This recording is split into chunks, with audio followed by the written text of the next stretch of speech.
हम बात करेंगे पेट के कीड़ों के बारे में। कीड़ों के कई प्रकार भी होते हैं और पेट में जो कीड़े होते हैं कहते हैं कि ये अपने आप ही पनप जाते हैं, कोई बाहरी तौर पर कीड़ा ऐसा नहीं होते। और ये एक बार जब शुरू होते हैं लगने यानी पैदा होने, तो इनको अंत करना बहुत ज़्यादा मुश्किल हो जाता है और शरीर के अन्य अन्य हिस्सों पर इनका प्रभाव बन जाता है। सबसे पहले तो मैं विस्तार से जानना चाहूँगा कि किस तरीके के कीड़े हैं, इनके प्रजनन की क्या प्रक्रिया है, कैसे ये इतने बढ़ जाते हैं और पेट में कीड़े होने की वजह मुख्य आप किसको इसको मानते हैं? देखिए, पेट में 3 किस्म के कीड़े होते हैं। अच्छा। हुकवर्म बहुत छोटा कीड़ा होता है और जैसे बैये पक्षी का घोंसला होता है ऐसे ये लीवर के पास अपना स्थान बनाता है और उसके अंदर ये छुप कर रहता है, बाहर नहीं जाता। जब आप कोई अच्छी ताकतवर चीज़ खा रहे हैं तो उसका जो जूस बनता है वो बाहर निकल कर उस जूस को चूसते हैं। दूसरा है थ्रेडवर्म। ये ऐसे तो जोड़ा होता है इकट्ठा पैदा पेट में। इसकी लंबाई 6 इंच से लेकर 19 इंच तक का। इसका रंग चमड़ी जैसा होता है, मुंह काला होता है। ये आंतों के अंदर जो खुराक जाती है उस रस को चूसता है और जब ये भूखा होता है पेट में दर्द भी बहुत होता है। एक है राउंड वर्म। राउंड वर्म गुदा के पास होता है, बहुत बुरी गुदा को काटता है। छोटे बच्चों को काटता है, बड़े चिल्लाते हैं और उनको गुदा लाल भी हो जाती है।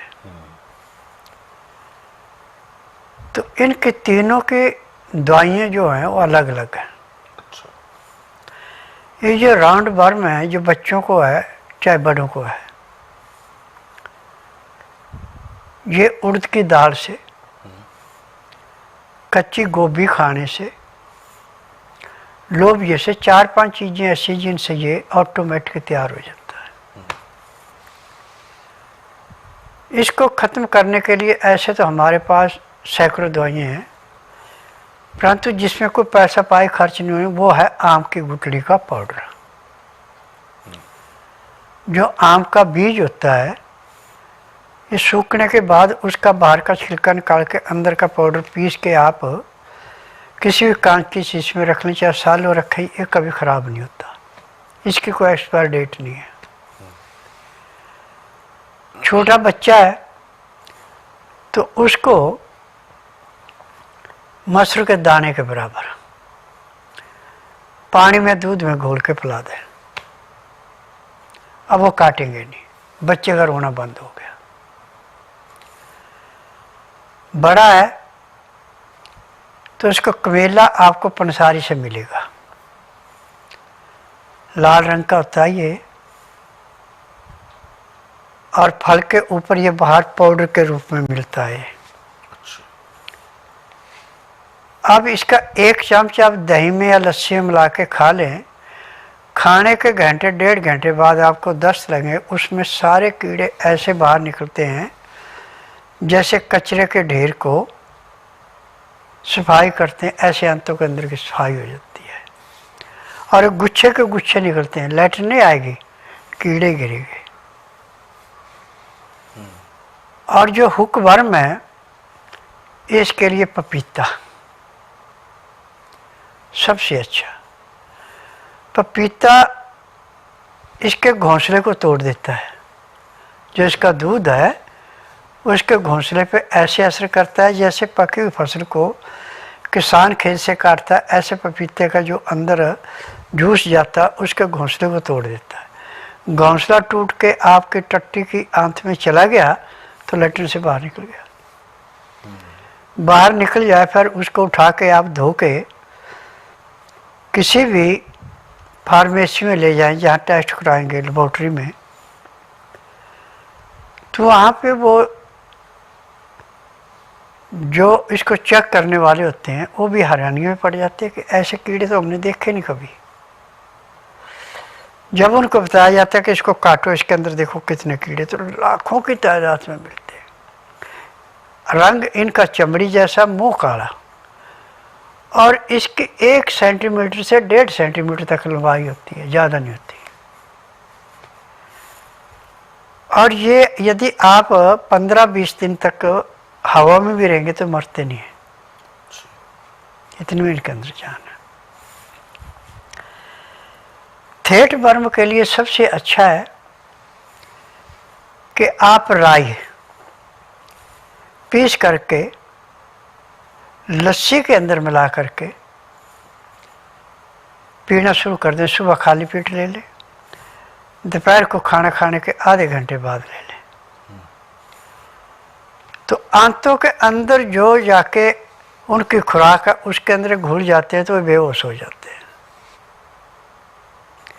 बेहोश होने से जो आंतों में चिपके रहते हैं वो नहीं, आंतों से वो उनकी निंद्रा खुल जाती है, बेहोश हो जाते हैं और लैट्रिन के द्वारा बाहर आते हैं।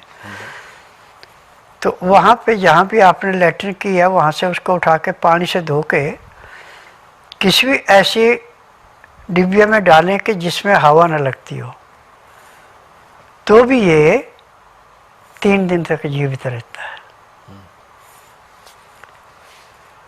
अब इसमें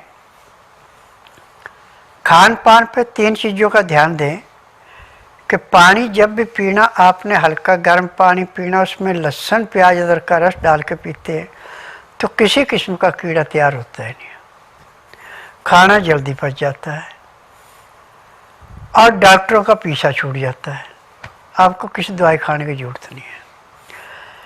नाज जो भी खाना है वो चोकर वाला खाना, जिसका छिलका निकाल के फेंक दिया उस नाज को खाएंगे तो आपको तकलीफ लाजमी होगी। दालें हैं, सब्जियां हैं, नरम छिलके वाली, छिलके के साथ खाएं। और नमक का हमेशा सिंधे का काले का प्रयोग करें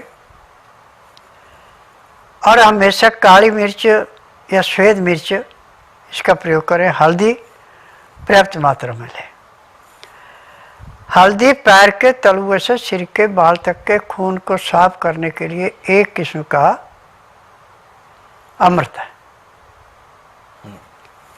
हल्दी आपको पर्याप्त मात्रा में मिल रही है, आपका खून पूरा बन रहा तो चेहरे पे गुलाब की कली जैसी चमक रहेगी।